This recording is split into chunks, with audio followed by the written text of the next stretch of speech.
একজন ব্যর্থ মন্ত্রীকে শিলচর কেন্দ্রের প্রার্থী করেছে বিজেপি, অভিযোগ অভিজিতের। একজন ব্যর্থ মন্ত্রীকে শিলচর লোকসভা কেন্দ্রের প্রার্থী করেছে বিজেপি। আজ উধারবন্দ ব্লক কংগ্রেস কার্যালয়ে আয়োজিত এক সভায় এই মন্তব্য করেন শিলচর জেলা কংগ্রেস সভাপতি অভিজিৎ পাল। তিনি বলেন, শিলচর রেল স্টেশনকে ভাষা শহীদ স্টেশন নামকরণের দাবিতে এত আন্দোলন হয়েছে, কিন্তু এ ব্যাপারে পরিমল বাবুকে বিধানসভায় কোনো কথা বলতেই দেখা যায়নি। শিলচর জোয়াই জাতীয় সড়কের বেহাল অবস্থা নিয়ে বিধানসভায় পরিমল বাবুকে একদিন মুখ খুলতে দেখিনি, বললেন অভিজিৎ। তাই তার মতো একজন ব্যর্থ মন্ত্রীকে বিজেপি শিলচর লোকসভা কেন্দ্রের প্রার্থী করা কংগ্রেসের বাড়তি পাওনা বলে উল্লেখ করেন দলের জেলা সভাপতি। মণ্ডল কংগ্রেস সভাপতিদের হাতে নিযুক্তিপত্র তুলে দেওয়ার লক্ষ্যে আয়োজিত সভায় সাংগঠনিক বিষয়ে আলোকপাত করেন জেলা কংগ্রেসের সাধারণ সম্পাদক সূর্যকান্ত সরকার। পৌরোহিত্য করেন উধারবন্দ ব্লক কংগ্রেস সভাপতি পুলক রায়। অন্যান্যদের মধ্যে বক্তব্য রাখেন দলের উধারবন্দের ইনচার্জ বিশ্বজিৎ মালাকার, কোঅর্ডিনেটর ললিত গোয়ালা, মাইনরিটি মোর্চার সভাপতি কাছাদ আহমেদ বড়ভূইয়া, এসটি মোর্চার চেয়ারম্যান কানাই রবিদাস, আব্দুল হক লস্কর, জোনাস রাজভর, গৌরীপ্রসাদ বিশ্বাস, আবুল হোসেন বড়ভূইয়া ও নুরুল হক লস্কর সহ অনেকে। উধারবন্দ থেকে শিবাজি ধরের রিপোর্ট, নববার্তা টুডে। সাথে হাত মিলিয়েছিল, যদিও দল ত্যাগ করে উনি বিজেপিতে যেতে যাননি, কিন্তু উনি সমর্থন করেছেন বিজেপি দলকে। তারপর আমি করিমগঞ্জ জেলাতে গিয়েছিলাম, অনেক সাংবাদিক বন্ধুরা আমাকে প্রশ্ন করেছিলেন এখন আপনাদের দলে কি হবে।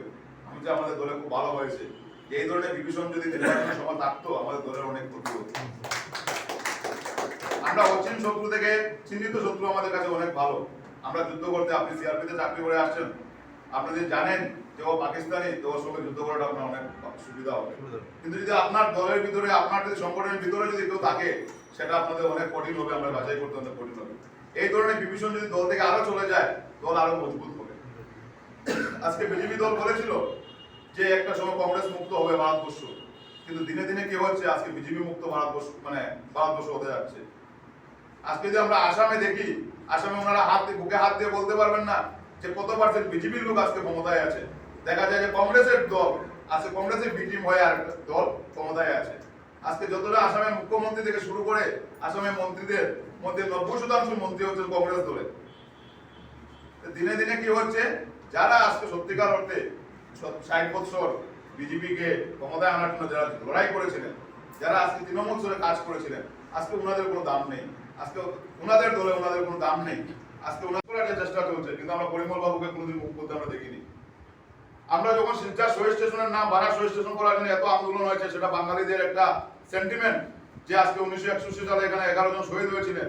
সেই রক্ত যারা, সেই বাঙালির যে 11 জনের শহীদের রক্তের সেই শিলচর একটা বারাক শহীদ স্টেশনের নাম চাওয়া হয়েছিল, সেটা নিয়ে এতদিন ধরে আন্দোলন চলছে, কিন্তু সেটা নিয়ে আমরা পরিমল বাবু কোনোদিন মুখ করতে দেখিনি।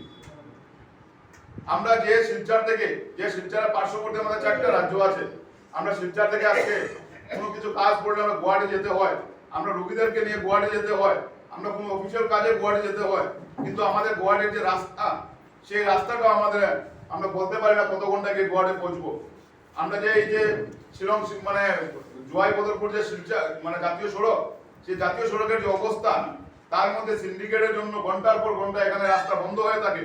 কিন্তু সেই যে ব্যাপার নিয়ে আমরা একবার পরিমল বাবুকে আমরা দেখিনি বিধানসভায় ওনার মুখ খুলতে, বা পরিমল শুক্লবৈদ্য নিজে পিডব্লিউডি মন্ত্রী ছিলেন, কিন্তু এই রাস্তা নিয়ে কোনোদিন কোনো একটা প্রতিরোধ আমরা দেখিনি। সেই একটা ব্যর্থ মন্ত্রীকে ওনারা আবার লোকসভা প্রার্থী করেছেন, সেটা আমাদের জন্য বাড়তি পাওনা।